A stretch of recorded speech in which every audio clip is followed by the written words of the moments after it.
Olá, ouvinte, aqui é Levi Palomo, começando mais um episódio desse podcast pela Sintonia Paranormal do Assombração. Em instantes, você vai entrar comigo em um casarão conhecido como Castelinho, onde moradores da vila que pertence à cidade de Santo André, em São Paulo, afirmam que vultos, vozes e murmúrios são ouvidos. Espíritos de pessoas que ali viveram, inclusive do engenheiro-chefe da antiga vila ferroviária que morava nesse casarão, são vistos na residência até os dias de hoje. Eu fui pessoalmente até lá e nos próximos segundos você vai acompanhar como foi a minha visita até o local e vai ver a experiência paranormal que eu vivi pela primeira vez durante uma gravação. Eu agradeço desde já à Prefeitura Municipal de Santo André pela autorização para gravarmos no local, e esse é um episódio especial do Assombração porque pela primeira vez estamos em vídeo, em uma transmissão pelo Spotify e YouTube. Lembrando que é possível ver esse episódio do Assombração em vídeo apenas pelo Spotify e YouTube. Nas outras plataformas de podcast, esse episódio está disponível apenas em áudio, assim como normalmente já é. Esse é o episódio 61. No ar, mais um campeão de audiência. Assombração.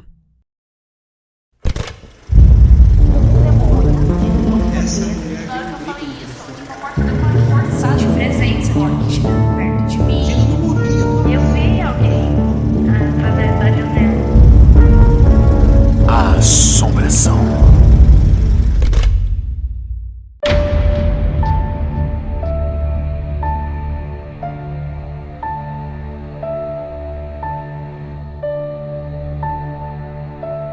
É noite em Paranapiacaba e hoje nós viemos até aqui para conhecer de perto o que de fato acontece no Castelinho de Paranapiacaba. Há muitos séculos, para ser mais exato, no século XIX, foi construída aqui a vila de Paranapiacaba. A vila tem uma linha férrea que ela vem lá de Jundiaí e liga até Santos. Lá no século XIX eles fizeram isso para que as pessoas aqui morassem e trabalhassem na exportação do café. Alguém precisava comandar, chefiar todos esses trabalhadores. E segundo a história, nessa casa, nesse castelo de Paranapiacaba, morava um engenheiro-chefe chamado Daniel Fox. E segundo dizem os moradores, o sobrenatural, até os dias de hoje, acontece nesse local. E o porquê, a gente vai descobrir agora.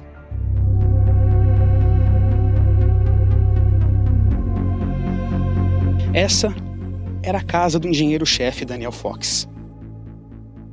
Segundo a história, em um dia ele morreu, ele partiu, e daí então, o mesmo que ele fazia enquanto ele era vivo, e morava aqui dentro com a sua família e seus parentes todos, continua acontecendo até hoje, em pleno 2023.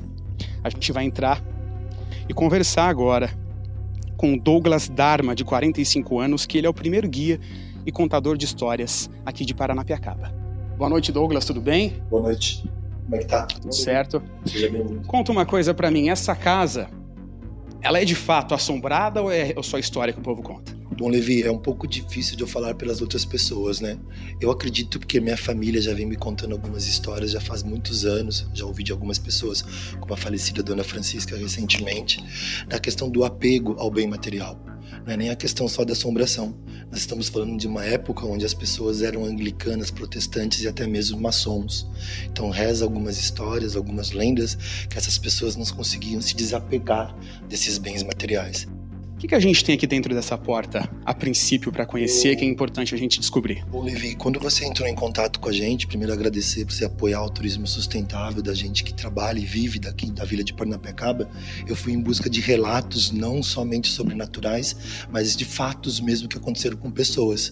E um dos primeiros fatos que eu colhi, assim que você entrou em contato, foi em relação a uma menina que trabalha, as meninas que trabalham na limpeza aqui.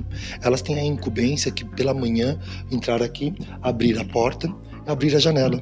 Essa menina me contou que num desses dias de limpeza, ela veio para este cômodo que é o escritório do engenheiro-chefe, e a hora que ela mexeu na maçaneta, ela escutou barulhos de passos lá dentro. Quando ela abriu a porta, ela se deparou com a sala vazia. deixou a porta aberta e passou para outros cômodos, chegando até a cozinha. Ela abriu a porta da cozinha, escutou o barulho dessa porta batendo. Quando ela olhou para trás, ela viu o vulto de uma mulher correndo da sala de jantar para o escritório. Quando ela chegou na sala de jantar, ela viu a foto. Segundo ela, ao ver essa foto, na hora ela sentiu o corpo arrepiar. E ela disse que ela jura que ela viu o vulto da mulher dele. Dizem então que é devido a, normalmente, os quadros do pai, da família, o engenheiro e a mulher dele, fica no escritório. E existe um mistério por trás dessas imagens, desses quadros, né?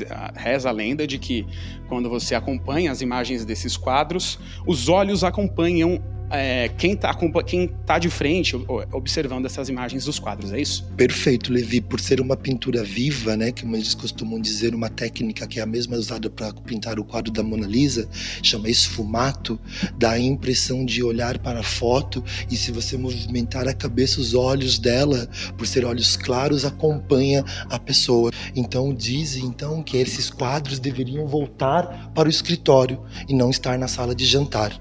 É um dos fatos, um dos relatos. O local original dos quadros, então, sempre foi o escritório. Foi isso. Pois todos entram. Vamos entrar para acompanhar? Vamos chegar lá.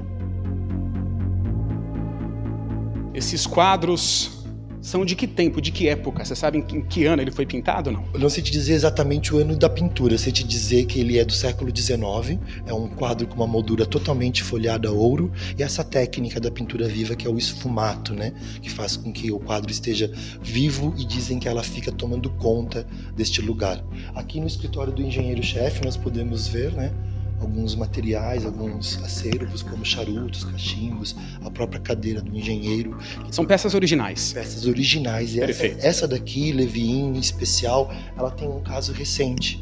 Entraram nessa casa para roubar, invadir a casa. Botaram fogo na cadeira e encostaram a cadeira na parede. Por milagre ou por umidade, ou ainda para quem acredita nesses bens materiais do apego, apagou sozinho o incêndio. Ao chegar no dia manhã seguinte para trabalhar, estava somente a cadeira queimada e a parte chamuscada na parede. Mas simplesmente o incêndio não vingou, de repente apagando sozinha a cadeira de madeira. Bom, de fato essa é uma vila muito mística, muito antiga, com muitas histórias, com muitos relatos de coisas boas, coisas não tão boas, na verdade.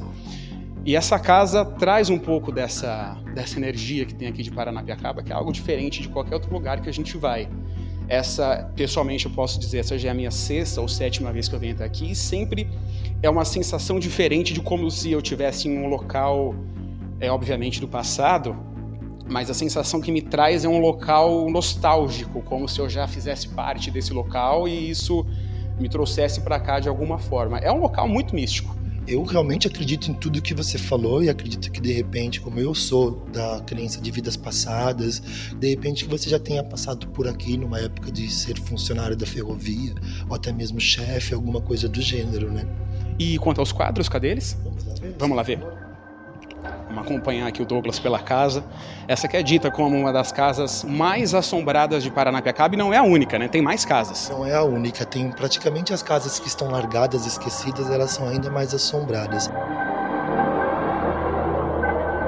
Vamos acompanhar para ver se de fato essas imagens, esses 2 quadros que foram pintados há alguns anos, décadas, talvez até séculos atrás, realmente eles acompanham o nosso olhar, quando a gente vai para a direita, para a esquerda, enfim. Vamos ver se isso de fato acontece quando a gente olha pessoalmente esses quadros. A gente percebe que o chão é todo em madeira, né, Douglas? A casa inteira é feita de madeira, não tem nenhum ambiente que é sem madeira aqui, não é isso? O único ambiente que não tem madeira é o porão, que era construído para evitar a umidade na madeira, onde também acontecem algumas histórias, alguns relatos, né? Nós vamos mostrar o quadro e assim, logo depois, vou mostrar para vocês a única casa que tem entrada para o porão do lado de dentro, onde o engenheiro-chefe, que é aquele do quadro, vamos acompanhar, trancou o filho dele dentro deste porão, que era uma adega, para evitar que o filho protestante casasse com uma filha, com uma funcionária católica. Diz aí, então, que daí que surge a famosa e a mais conhecida lenda de Paranapiacaba, que é o véu da noiva. E isso é fato, realmente aconteceu. Tanto que muitos dos relatos a gente muda a história para evitar dizer que o filho realmente se matou por amor. Explica para quem acompanha aqui agora o Assombração, o que é essa história da noiva, a noiva de Paranapiacaba, que é dito como lenda, mas lenda... Normalmente as pessoas levam isso com o lado de que talvez não seja tão verdade, mas essa história de fato aconteceu e até hoje ela tem os seus reflexos aqui na vila de Paranapiacaba, não é isso? Perfeito, é a lenda mais conhecida por todas as pessoas que aqui visitam, né? Que você já veio 6 vezes, deve ter ouvido de vários monitores. A lenda que a gente conta é um pouco diferente dos fatos, mas isto é fato, que o filho do Frederic Menz, o engenheiro-chefe, se apaixonou por uma funcionária que era católica e pobre. Eles não podiam ficar juntos. Ele, rico e protestante, ela, católica e pobre. Mas o amor falou mais alto e os dois começaram a namorar escondidos. No dia do casamento, uma das pessoas, um dos funcionários que trouxe o conflito para essa história, ele ficou sabendo e contou para o chefe. O chefe, então, por favor, me acompanhe. Vamos ver aqui, tem a entrada do porão da casa, é isso, não é? Isso Você precisa de ajuda para abrir? Não, Levi, pode deixar. Perfeito, por favor, vamos mostrar aqui as imagens do Douglas abrindo nesse momento a porta, segundo ele, a única porta interna para um porão dentro dessa casa aqui em Paranapiacaba. Pode acompanhar, pode chegar aqui para a gente conseguir mostrar com câmera e luz, por favor. Vamos lá mostrar, pode aproximar. A gente tem essas imagens aqui para poder mostrar para você, que acompanha aqui agora o Assombração. O Douglas, além de uma aranha que eu vejo lá embaixo agora, o que mais tem ali? Olha, no momento eu não sei te responder o que tem lá agora. Né? Você nunca desceu? Já desci já faz alguns anos. Eu confesso que eu tenho um certo receio de ficar no porão, né? A gente faz um city tour noturno com lendas de terror, onde às vezes a gente coloca alguém lá. E todas as vezes que essa pessoa sai, sempre algumas histórias, alguns relatos. Então, neste porão, onde que era a adega do engenheiro-chefe, ele trancou o filho dele para evitar que ele casasse com essa funcionária. E a funcionária não sabia. Então, ela, pensando que ele havia largado ela por outra mulher, ela foi até a ponte e saltou dessa ponte. Antes, reza a lenda que antes que ela atingisse o chão, os 5.000 funcionários da ferrovia pararam arrepiados. E quando olharam para baixo, viram que o sol, que todos os dias que estava lá, naquele momento se escondia. Na frente do sol, somente uma nuvem branca e densa, que era chamada de o véu da noiva. E até hoje, quando essa neblina chega, os mais antigos costumam dizer: lá vem ela, lá vem o véu da noiva. E o interessante é que essa história que o Douglas nos conta tem muito a ver com esse porão que está aqui embaixo. Aqui as pessoas entram então para ficar um tempo e é um turismo paranormal? Como que você disse sobre isso? Olha, somente em eventos especiais, que a gente, por exemplo, da minha empresa, fazemos o city tour noturno com lendas de terror. Então, com a autorização da própria Prefeitura de Santo André, que está nos ajudando a estar fazendo essa matéria aqui hoje, eles deixam com que a gente trabalhe o imaginário dos visitantes. E uma das lendas é o visitante fica escondido ali, enquanto a gente conta, e geralmente quando a pessoa sai, ela começa a relatar o que ela sentiu, o que ela viu, e isso não tem como descrever, né? E os relatos dessas pessoas são muitos, então, de coisas não tão normais e comuns que acontecem aqui embaixo, né? Há aquelas pessoas que dizem, que justificam que é o calor ou o frio que a madeira está instalando, e há aquelas pessoas que juram, como nós vamos ouvir o relato de uma amiga minha, de que ouviu passos e que viram vultos, e que ainda hoje as pessoas dos quadros, que nós vamos mostrar daqui a pouco, vêm aqui, cuidam dessa casa. A mulher do chefe, olhando para todos os móveis, todas as pessoas, fazendo café. O engenheiro-chefe, quando o relógio badala meia-noite, o engenheiro-chefe sai para esperar as pessoas chegarem. Essa é uma das histórias que a dona Francisca me contou. Portanto, aqui nós temos as imagens do primeiro quadro de Daniel Fox. Vamos acompanhar a imagem do quadro e ver se ela realmente, os olhos acompanham quando a gente olha para ela. Se você caminha para a direita, para a esquerda, pode ser que esse olho te acompanhe. Verdade? Mito? Prefiro que você tire as suas próprias conclusões sobre o que acontece. E ao lado do quadro do Daniel Fox tem o quadro, a pintura da esposa dele, Meire Menz. Hoje, infelizmente, esses quadros não são mais uma pintura, pois eles foram danificados, eles foram então tirados fotografia. E hoje o quadro original está na Biblioteca de Santo André. Então, se vocês de repente não conseguirem notar completamente ela seguindo com os olhos somente por isso. Porém, ainda dá para poder ter essa sensação de estar sendo seguido, mas com a pintura original ficava muito melhor, muito maior. E só para reforçar, os quadros deveriam estar no escritório. Por isso as pessoas dizem que veem vultos correndo da sala de jantar até o escritório quando entram aqui pela manhã. De fato não é algo tão simples assim da gente dizer, da gente sentir, porque a casa em si já tem uma energia um pouco pesada, uma energia um pouco diferente, apesar de ser uma vila mística, né? Uma vila confortável para nos levar para o passado, para o século XIX, mas aqui, em determinados locais ou momentos, como quando a gente entrou dentro do escritório, a gente sente um pouco de peso da energia do próprio ambiente. É interessante a gente perceber também que cada local, cada cômodo dessa casa que a gente caminha e entra tem uma história, tem uma sensação, uma energia, um peso diferente, mais leve, mais pesado, aquela coisa que a gente sente dentro do nosso peito. E esse é um ambiente mais fresco daqui de dentro da casa, até porque tem poucos móveis, né? Não tem nenhum tapete no chão, diferente da cozinha ali. Era cozinha, sala de jantar. Sala de jantar da família e ao lado a sala de estar.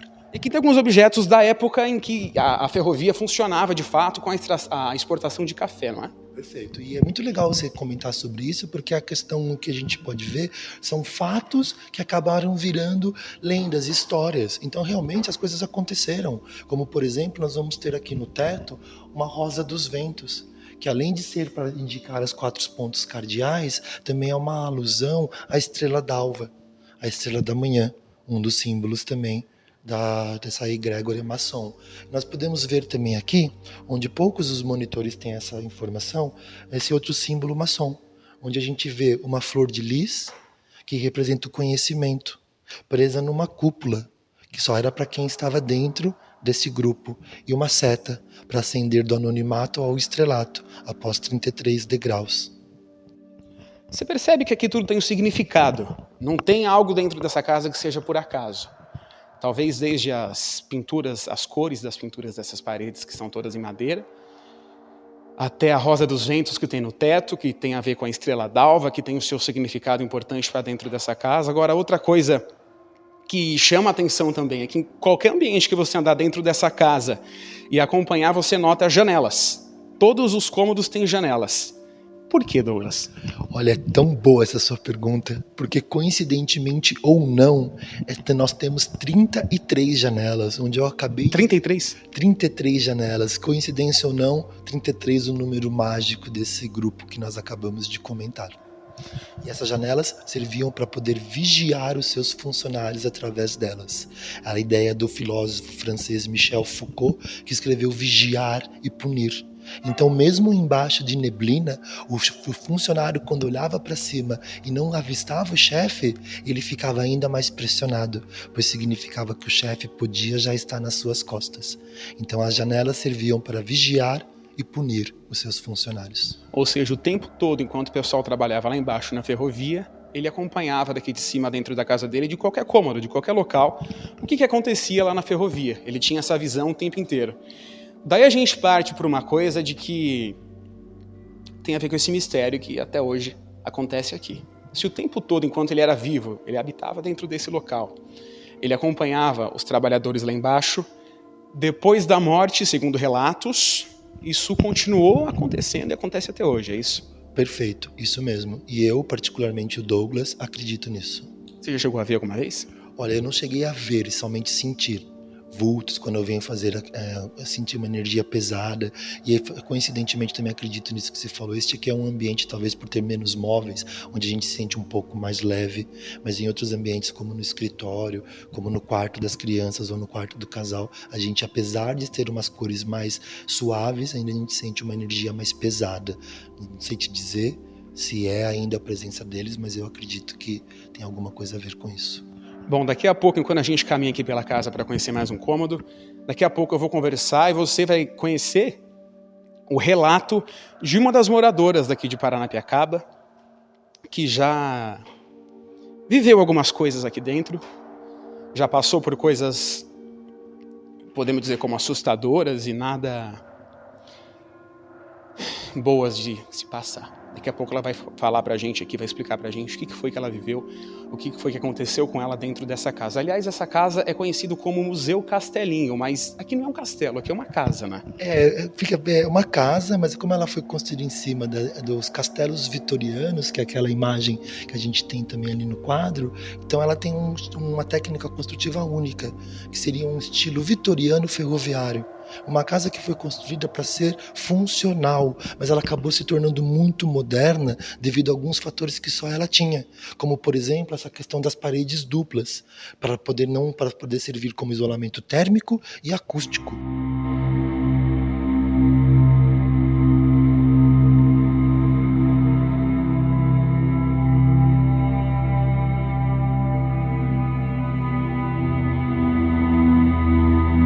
Gostaria até de aproveitar e mostrar para vocês um relógio de um antigo guarda que ficava aqui na vila de Paranapiacaba chamado Vigia. O que sobrou deste relógio era de um rapaz chamado Vigia. Sabe, Levi, que hoje nós temos os guardas noturnos que passam apitando. Antigamente nós tínhamos um vigia que ele passava de rua por rua, em quarteirão por quarteirão, acendendo as lamparinas. Ele acendia a lamparina, ia para a porta da casa da pessoa ou na parede e batia 3 vezes.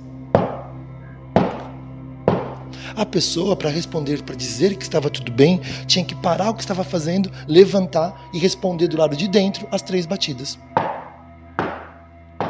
Reza uma história que tinha um menino que ele era muito endiabrado, e toda vez que o vigia passava e acendia a lamparina, ele ia e apagava. Quando ele olhou para trás, viu a lamparina apagada e pensou aquele menino novamente. Chegou na porta, bateu 3 vezes na porta, na parede. Ninguém respondeu. Ele então ficou preocupado, bateu com mais força. E nada de ninguém responder. Como ele possuía a chave mestra e esse relógio no pescoço para poder marcar o horário do trabalho dele, na hora que ele abriu a porta da sala, da porta da casa, ele foi acompanhando um rastro que parecia ser sangue. Quando ele chegou no quarto, reza a lenda que ele puxou o lençol. Ele tomou uma pancada na cabeça, caiu com esse relógio quebrado no chão, marcando 3h33 da madrugada. Desde então, as pessoas mais antigas, como minha avó, minha tia, que ainda moram aqui, quando elas escutam, elas levantam e até hoje respondem as 3 batidas na parede do vigia. Você que já acompanha o Assombração há algum tempo, já não é a primeira vez que você escuta coisas sobre o número 3, sobre a sequência de número 3, 3 vezes. Então a gente percebe que aqui, mais uma vez, a história se repete e mais uma prova do porquê do número 3 existir é nítida. E não é uma coisa incomum, é mais comum do que a gente imagina. Além de tantos relatos e histórias paranormais que acontecem aqui em Paranapiacaba, uma das moradoras dessa vila inglesa tem um relato muito forte também, que é a Karina. Karina, por favor. A Karina vai contar pra gente aqui agora as experiências que ela passou dentro dessa casa, não é? Sim. Boa noite. Boa noite, Karina. Eu trabalhava aqui como receptivo, né? A gente recepcionava os turistas e eu sempre ficava na cadeira aqui embaixo sentada esperando os turistas chegar pra gente recepcionar juntamente com os monitores. Então você estava sozinha aqui? Sozinha, a gente sempre fica sozinha aqui na casa. Eu peguei a cadeira e coloquei na porta da frente porque para ter a visão de quem chega dos 2 lados, né? Para recepcionar os turistas. E chegou um casal. Só que antes do momento da chegada deles, veio um senhorzinho de boina, tal. Eu fui falar com ele. Falei, o senhor quer visitar a casa? Falei, agora no momento não tem nenhum monitor, mas eu posso fazer a monitoria para o senhor. Aí ele falou assim, não, já conheço isso aqui já, que mudou muito, né? Eu falei, mudou, teve várias mudanças, tiraram vários artefatos aqui da casa, tal. Mas tá bonito, se o senhor quiser, eu posso acompanhar o senhor. Aí ele falou assim, não, já conheço isso aqui tudo já vi isso aqui tudo. E me relatou que quem ia gostar muito de conhecer ia ser a mulher dele. Eu falei, o senhor, no melhor momento, o senhor pode trazer, né, sua mulher para conhecer. Ele falou assim, da onde ela tá, ela não pode sair. Aí eu falei assim, não, mas o momento que der, o senhor traz. Ele falou assim, não, você não tá entendendo. Da onde ela tá, ela não pode sair. Nisso que eu tava conversando com ele, chegou o casal. Aí eu falei para ele assim, já que o senhor não quer entrar, eu vou ali atender o casal, e se eles forem entrar, a gente entra junto com eles. Ele, não, tudo bem, pode ir lá, e fui. Aí eu comecei a conversar com o casal, perguntei se eles queriam visitar, aí ele falou, eu quero. Aí ele falou assim, eu falei, tem um senhor ali, e eu olhei para trás e ele não tava. Aí eu falei assim, vocês viram o senhor que tava aqui? Aí a menina falou assim, moça, ele já veio me pilhando que aqui é assombrado, que tem fantasma, e se você tá fazendo isso pra zoar, para que eu tô com medo. Eu falei, não, quando vocês chegaram eu tava aqui conversando com o senhor. Aí o cara olhou pra mim e falou assim, moça, a gente tava dando risada porque a gente achou que você tava cantando ou falando sozinha, que a gente tava olhando pra você e você tava assim, gesticulando. Eu falei, não, eu tava conversando com o senhor. Ele deve ter entrado, vamos entrar que a gente encontra ele lá dentro. Fiz a monitoria toda com eles aqui, nada do senhor aparecer. Aí deu a hora de eu fechar o castelo, fechei como de costume. Nesse dia, excepcionalmente, eu quis usar o banheiro. Aí eu falei pra menina que ficava lá, posso usar o banheiro? Ela pode, deixei a chave. E o banheiro é um corredorzinho que você passa e tem várias fotos, né, no corredor. Fotos dos antigos moradores aqui. Isso, fotos antigas. Nisso que eu cheguei no meio do corredor, o banheiro era no final, eu travei. Eu não andei nem pra frente, nem pra trás. Você não conseguia andar? Não consegui andar. E eu peguei também, não consegui pedir ajuda pra menina, que tava lá na recepção. Você não conseguia falar nem gritar também? Não, nada. Aí, de repente, alguma coisa assim moveu o meu rosto pra parede. Na hora que eu virei o rosto pra parede, eu tava de frente com a foto do senhor que eu tinha acabado de conversar no castelo. Aí eu me tremia, o arrepio subiu assim, eu falei, meu Deus, isso não tá acontecendo. E as pernas tremiam, eu não sabia o que fazer. Eu cheguei em casa, falei pra minha mãe, e minha mãe, muito assim, religiosa, falou assim, reza que é uma alma perdida, né? Tudo bem, eu falei, mãe, o problema é que amanhã eu vou ter que abrir o castelo. Só que eu dei sorte que a tiazinha da limpeza chegou primeiro. Quando eu cheguei, a janela já estava tudo aberta, ela já estava limpando. Quando eu cheguei, porque eu fui falar com ela, a tia estava branca. Ela falou, menina, você é doida? Era você que estava aqui ontem? Eu falei, sim, eu que fechei. Você fechou um homem aqui dentro? Eu falei, não. Eu olhei, eu fechei, não. Eu abri aqui, dei de cara com o senhor estranho, perguntando se eu nunca tinha visto ele aqui. Eu falei que não. Aí eu falei, a menina te prendeu a ele? Não, eu que fiquei aqui mesmo. E ela achou estranho, eu falei assim, tia, eu não vou falar nada pra você não achar que eu tô te assustando. O que você tava louca. Você vai entregar a chave no CV? Ela, vou. Não tem o corredor das fotos? Tem. Vai lá e olha o corredor das fotos. Ela, por quê? Eu falei, só faz o que eu tô te falando. No outro dia, o coordenador dela falou assim, o que você falou pra menina que ela nunca mais quer trabalhar aqui? Que ela falou que não fica aqui de jeito nenhum. Eu falei, ela só viu o que eu vi.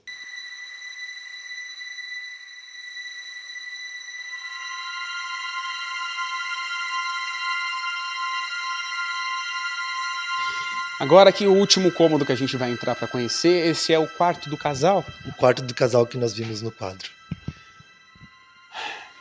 Esse quarto aqui é um cheiro diferente, né?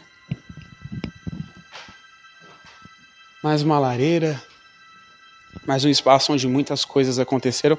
Essa aqui é a cama do casal, então. Mas qual dos casais que moraram aqui? O Daniel Fox ou o rapaz do bigode, o antigo, antes dele? Eu acredito que do Frederic Menz, é o rapaz do quadro mesmo. Uma curiosidade também, Levi, é que a gente pode dar uma olhada na penteadeira. Ela é original? São móveis cenográficos, mas assim, ela retrata muito a questão que as pessoas eram baixas na época. A gente pode ver que a mulher do chefe tinha no máximo 1,5 m. Isso é verdade. Dá pra perceber pelo banco da penteadeira que é muito pequenininho. Parece até um banco de criança. Que ele também, além de ser pequeno, ele é largo, por causa que era muito importante as mulheres na época terem os quadris largos por ser boas parideiras, né? Então, através desses móveis, que também tem algumas histórias que dizem que ao tirar foto, o reflexo mostra a mulher do chefe, algumas coisas assim. De todos os ambientes que a gente passou até agora, que a gente conheceu, no caso, esse é o último, mas qual que é o mais pesado, o ambiente que tem mais histórias, que mais pessoas têm coisas para relatar sobre o que aconteceu pro lado paranormal da história? O escritório e o porão.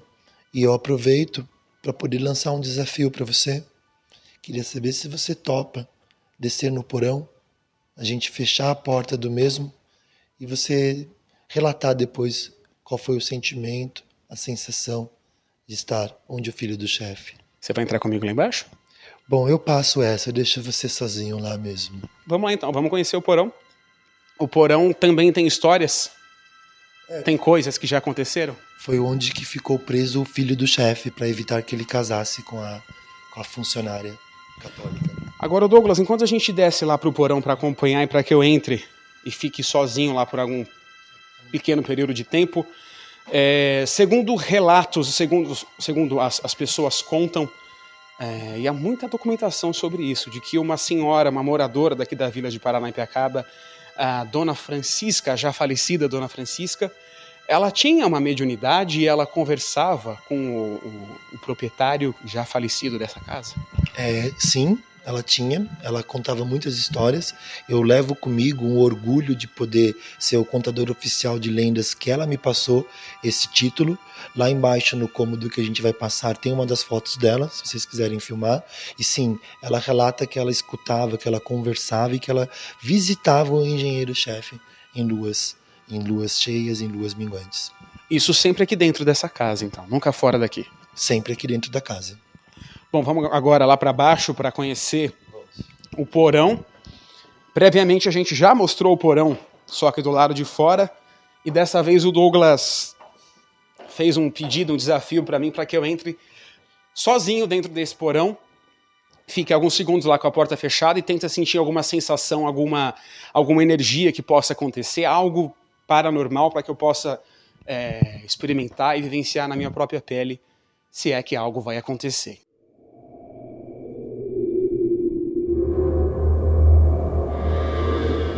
Muito bem, então agora eu vou descer aqui no porão, que o Douglas já abriu a porta pra gente. E vamos ver o que tem aqui embaixo. O Douglas relatou que nunca entrou aqui embaixo, né, Douglas? Você nunca teve curiosidade, vontade ou coragem para entrar? Fico com a última, faltou a coragem mesmo. Curiosidade sim, mas coragem faltou. Então, relembrando, aqui embaixo é uma adega. A gente vai encontrar garrafas, eu acredito. Isso mesmo, uma antiga adega. E mais o quê? E mais onde que foi preso o filho do chefe, filho do engenheiro-chefe. Então vou usar uma lanterna aqui para poder descer. É um pouco apertado aqui para entrar. E por incrível que pareça, é um ambiente úmido, mas eu sinto um pouco de calor aqui embaixo. Como pode ver, é bem apertadinho aqui. Eu não sou uma pessoa tão larga, tão grande, mas é bem apertadinho para conseguir entrar. E eu vou entrar com a minha lanterna aqui para conseguir ver o que tem e mostrar para você que acompanha aqui o Assombração. É um ambiente bem úmido. Você percebe pelo eco que você escuta aqui agora no nosso som. Tem muita umidade, tem água aqui no chão. A gente percebe aqui, ó, muitas madeiras no teto, são as madeiras que sustentam a casa. Aqui tem algumas garrafas de vidro de vinho, de algumas outras possíveis bebidas também. Aqui no chão, se você prestar atenção nos meus pés, tem água. Ó, eu passo o pé, tem água. Paranapiacaba fica numa região no alto da Serra do Mar, então a praia está bem próximo daqui. Se a gente continuar a viagem de carro, talvez até a pé em uma trilha para mais adiante, a gente chega já em Cubatão e depois Santos. Então é uma região muito úmida. Eu vou pegar até a câmera aqui agora para a gente conseguir ver as imagens mais de perto. O que a gente percebe daqui? A casa inteira, a parte de baixo inteira da casa fica aqui, mas qual seria o propósito de alguém fazer um túnel assim? Ali à direita você vê mais uma entrada, mais um quadradinho para entrar. Lá na frente mais um que dá acesso a outro e outro. Bom, enquanto eu saía daqui do porão e o pessoal se organizava para continuar as nossas gravações, a nossa equipe foi toda lá para fora, o Douglas também, para conversar sobre a continuidade da nossa entrevista, e eu passei por aqui para ir até eles que estavam lá fora, do lado de fora daqui da casa. E quando eu passei aqui, acabou de acontecer, eu senti um respiro desse meu lado direito, do meu ouvido. Eu escutei bem aqui, nesse local, nessa região. E é uma coisa que acabou de acontecer, eu entrei no porão, eu subi para outros locais, eu acompanhei o Douglas pela casa inteira e nada tinha acontecido até o momento que eu de fato fiquei sozinho, que foi aqui. Então, Douglas, nesse momento eu quero agradecer a você por nos receber aqui e por relatar e trazer essas experiências para quem acompanha o nosso programa. e para quem tem esse interesse em conhecer e estar aqui, passar por essa experiência e sentir tudo aquilo que eu senti, que você sente todos os dias. Afinal de contas, além de contador de histórias, de ser o primeiro contador de histórias daqui da vila de Paranapiacaba e guia turístico, você também é morador daqui da vila, né? Isso, morador, filho e neto de ferroviário. Até depois, se for necessário, eu posso mostrar para vocês uma das fotos do meu avô com o Pelé, que meu avô trabalhou aqui, e assim por diante. E mais uma vez eu enalteço, agradeço e desejo muito sucesso, porque as pessoas precisam muito hoje em dia trabalhar o imaginário, não só televisão, mídias, redes sociais. O imaginário, as histórias contadas não podem morrer. Obrigado e parabéns e muito sucesso para o programa de vocês. Muito obrigado, boa noite para você. Esse foi o Aconteceu em Paranapiacaba e aqui você pôde descobrir junto comigo os relatos, os mistérios, o sobrenatural de fato que a gente pôde viver e acompanhar. Inclusive eu acabei de sentir na pele aqui dentro enquanto eu estava sozinho. Então hoje fica aqui essas histórias, essas experiências que a gente tem para contar sobre esse local. Esse foi o Aconteceu em Paranapiacaba. Gostou desse episódio? Então envie para alguém que você sabe que também vai curtir o nosso conteúdo. E se você tem uma sugestão de pauta para os nossos próximos episódios, é só entrar em contato com a nossa equipe e fazer a sua sugestão de pauta. Lembrando que os nossos links estão sempre na descrição dos nossos episódios, com redes sociais, e-mail e tudo aquilo que for necessário relacionado ao nosso podcast. Eu te agradeço por nos ouvir e esse foi mais um episódio do Assombração. Aqui, o sobrenatural é levado a sério. Tenha sempre uma câmera por perto para você capturar imagens daquilo que vão duvidar quando você contar. Agora o que resta é me despedir de você e dizer boa noite, ouvinte. Boa noite.